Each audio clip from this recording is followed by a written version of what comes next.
عشق آگ ہے جو انسان کی انا اور خود غرضی کو جلا کر راکھ کر دیتی ہے۔ سفید تختی پر لکھے اس جملے نے میری توجہ اپنی طرف مرکوز کر لی۔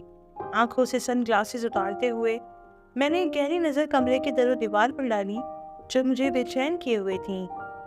یہ صرف ایک گھر نہیں تھا بلکہ میری کل کائنات تھی۔ اکھڑی ہوئی سفید چونے کی دیواریں اور چھت سے لٹکتے مکڑی کے جالے، کاغذ یہاں کی ہر شے میری زندگی کے حالات سے واقف تھی۔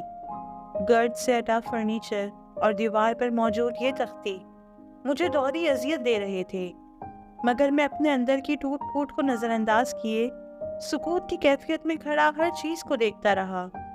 کبھی کمرے کے دروازے کے پیچھے سے میرے قہقہے جھانکنے لگتے تو کبھی کھلی کھڑکی سے ہوا کے پروں پر میری سسکیاں سوار ہو کر کمرے میں داخل ہو جاتی اور پھر میرے گمنام وجود سے راکھ اڑنے لگتی کہ اس گھر سے بہت یادیں وابستہ تھیں۔ تم مجھ سے محبت کرتے ہو نا؟ تبھی میرے کان میں کسی جانی پہچانی آواز نے سرگوشی کی تو میں نے پلٹ کر دیوانہ وار ارد گرد دیکھا، مگر وہاں یادوں کی گرد کے سوا کچھ نہیں تھا۔ نہیں، میں تم سے عشق کرتا ہوں۔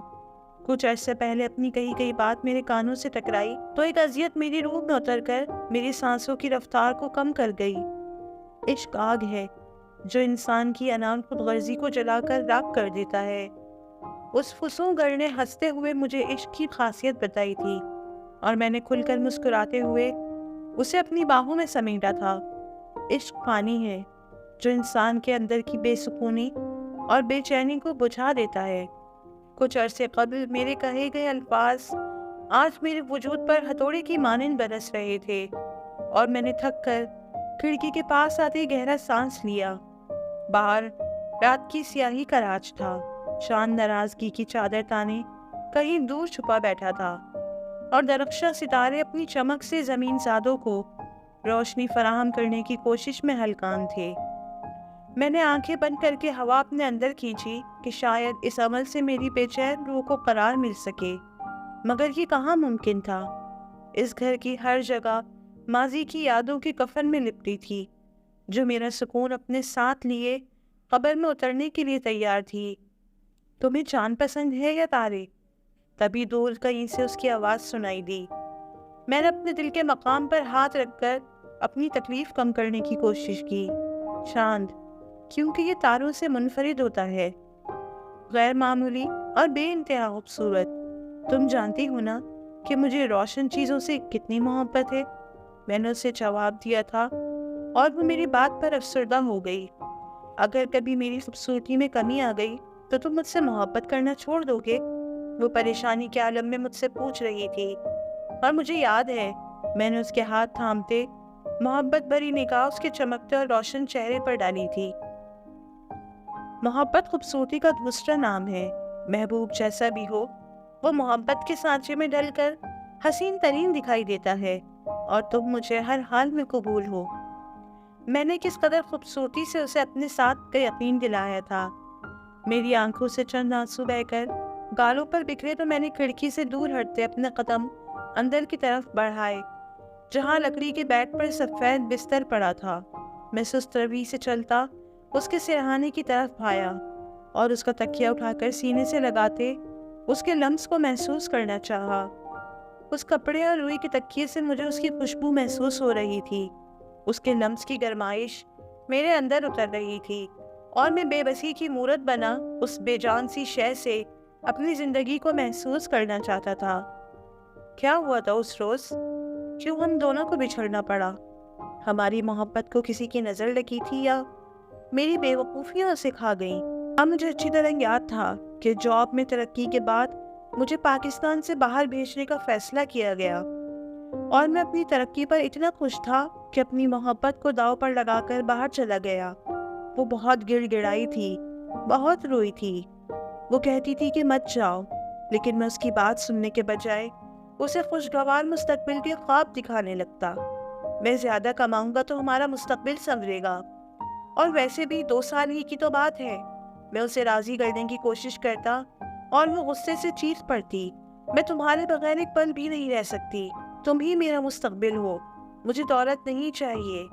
وہ ضدی تھی یا شاید میں اس کی حساسیت کو اس کی ضد سمجھتا تھا؟ جذباتی مت بنو، مجھے جانا ہے اور یہ ہم دونوں کے لیے اچھا ہوگا۔ میں نے اسے سختی سے کہتے اپنا فیصلہ سنا دیا تھا، اور وہ اگلے کئی روز اداس اور خاموش رہی۔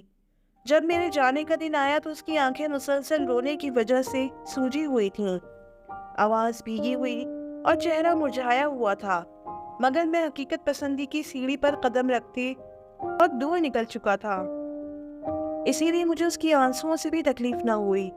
مجھے ایئرپورٹ پر چھوڑتے ہوئے جب اس نے آخری بار مجھے الوداع کہا تو وہ جھوٹی مسکراہٹ چہرے پر سجانا سیکھ چکی تھی۔ اگر میں مر گئی تو میرے جنازے کو کندھا دینے تو آؤ گے نا؟ وہ مجھ سے پوچھ رہی تھی، اور میں نے غصیلی نگاہوں سے اسے دیکھا۔ تم 2 سالوں میں مر جاؤ گی، حد ہے ویسے۔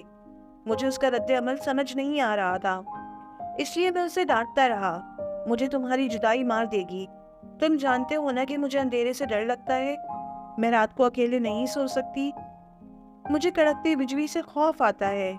ان 2 سالوں میں جب جب بارش ہوگی تب تب میری جان نکلے گی، تمہیں مجھ پر محبت تو کیا ترس بھی نہیں آ رہا۔ وہ ایئرپورٹ پر ہی پھٹ پڑی تھی اور میں اس کے الفاظ سے بے چین ہو گیا۔ ایک رات اکیلی سوگی تو ڈر ختم ہو جائے گا اور ہم روز ویڈیو کال پر بات کیا کریں گے، اس لیے پریشان مت ہو۔ میں اسے ایسے ہی کئی دلاسے دے کر رخصت ہو گیا، اور وہ نہ جانے کتنی دیر وہی کھڑی سسکتی رہی تھی۔ ماضی کو یاد کرتے میری آنکھیں لال ہونے لگی تو میں نے اس کا تکیہ واپس رکھتے اپنی شرٹ کی آستین سے آنکھیں رگڑیں۔ اس کی آواز کی باز گشت میرے کانوں کے پردے پھاڑ رہی تھی، اور میں اپنے آپ کو ملامت کرتا اپنے ماضی پر شرمندہ تھا۔ میں وہ پہلی رات کیسے بھول سکتا ہوں جو اس نے میرے بغیر گزاری تھی؟ کئی بار میرے نمبر پر کال کرنے کے بعد مجھے سوتا پا کر اس نے بے حساب میسیجز کر ڈالے تھے۔ ہر پیغام میں وہ مجھ سے واپس آنے کی التجا کر رہی تھی، اس کے ہر لفظ سے آنسو ٹپک رہے تھے، اور میں نے صبح جاگ کر جب اس کے پیغامات دیکھے تو میری روح کانپ کر رہ گئی۔ محبت تو میں نے بھی کی تھی، پھر مجھے اس کے بغیر سونے میں تکلیف کیوں نہیں ہوئی تھی؟ میں اسے کال کر کے معافیا مانگتا رہا، اور وہ بولنے کے بجائے بس روتی جا رہی تھی۔ وہ جانتی تھی کہ مجھے اس کے آنسوؤں سے شدید نفرت ہے، اس کے باوجود اس نے پورا گھنٹہ مجھے اپنی سسکیاں سنائی تھی۔ وہ بالکل بچی تھی جسے میں نے بہت پیار سے رکھا تھا، اس کی ہر خواہش پوری کی تھی، اور اس کی شرارتیں مجھے توانا کر دیا کرتی تھیں۔ مگر اس تنہا گزاری گئی رات کے بعد میں نے اس کی شرارتیں اور ہنسی ہمیشہ کے لیے کھو دی۔ شروع میں وہ اکثر مجھے بتایا کرتی تھی کہ میرے جانے کے بعد وہ کس قدر تنہائی کا شکار ہو گئی ہے، میری غیر موجودگی میں اسے اتنی مشکلات کا سامنا کرنا پڑتا ہے، میرے نہ ہونے کی وجہ سے وہ کیسے سارا گھر سنبھال رہی ہے۔ پھر اس نے مجھے اپنی پریشانیاں بتانا چھوڑ دی، خود ہی سب سہتی رہی۔ میں جب اسے فون کرتا تو وہ بس رسمی سلام دعا کرتی، میں بھی مصروف ہو گیا اور اپنے کاموں کے درمیان اس کی ذات کو پس پش ڈال دیا۔ پھر میں نے اسے فون کرنا چھوڑ دیا۔ وہ روز مجھ سے بات کرنا چاہتی، مگر میں اس کے اکاؤنٹ میں پیسے بھیجنے کے بعد سمجھتا کہ میری ذمہ داری پوری ہو گئی ہے۔ میں نے 2 ہفتے اس سے رابطہ نہ کیا تو تیسرے ہفتے مجھے کسی انجان نمبر سے اس کی موت کی اطلاع دی گئی۔ اس لمحے میری ذات بھی کرچی کرچی ہو گئی۔ مجھے احساس ہوا کہ میری ساری محنت بیکار ہو گئی ہے۔ میں جس کے لیے کمانے نکلا تھا وہ اس دولت کو استعمال کیے بنا ہی چلی گئی تھی۔ اگر میں مر گئی تو میرے جنازے کو کندھا دینے تو آؤ گے نا؟ اس کا یہ جملہ میرے کانوں میں گونج رہا تھا، لیکن میں اس کے جنازے کو کندھا دینے بھی نہ جا سکا، اور آج کئی مہینوں بعد میں یہاں واپس لوٹا ہوں تو ساری عمر کا پچھتاوا بھی میرے ساتھ آیا ہے۔ اس نے اپنے کہے جملے کو تختی پر لکھ کر دیوار پر لٹکا دیا تھا، اور میں اس جملے سے اپنے دل میں نشتر لگتے محسوس کر رہا تھا۔ عشق آگ ہے جو انسان کی انا اور خود غرضی کو جلا کر راکھ کر دیتی ہے۔ نہ جانے میں نے اس سے کیسا عشق کیا تھا کہ اپنی خود غرضی کی وجہ سے اسے اکیلا چھوڑ کر چلا گیا، اور نہ جانے اس کا عشق کیسا تھا جو میری تنہائی کا درد نہ سہ سکی۔ میں نے بستر سے اٹھتے سائڈ ٹیبل پر نگاہ ڈالی تو اس پر رکھی ڈائری نے مجھے رک جانے پر مجبور کر دیا۔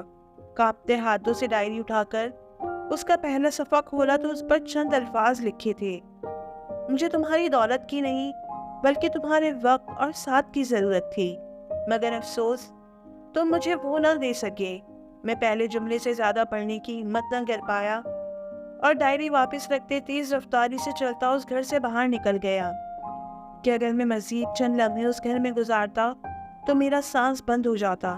میرا دل چاہتا ہے کہ میں اس وقت کو واپس لے آؤں اور پھر کبھی کسی کی خاطر اسے چھوڑ کر نہ جاؤں۔ میرا دل چاہتا ہے کہ کیلنڈر کو چند سال پیچھے لے جاؤں، مگر وقت کا پلٹنا کہاں ممکن ہے۔ میں تقریباً دوڑتا ہوا اس گھر سے دور ہوتا جا رہا تھا اور اس کی سسکیاں اب تک میرے پیروں سے لپٹی مجھے کسی انجانی اذیت سے دوچار کرتے ہوئے یہ سوچنے پر مجبور کر رہی تھی کہ کیا میری غلطی کا کوئی مداوع ہے، کہ میں ساری عمر یوں ہی تڑپتا رہوں گا۔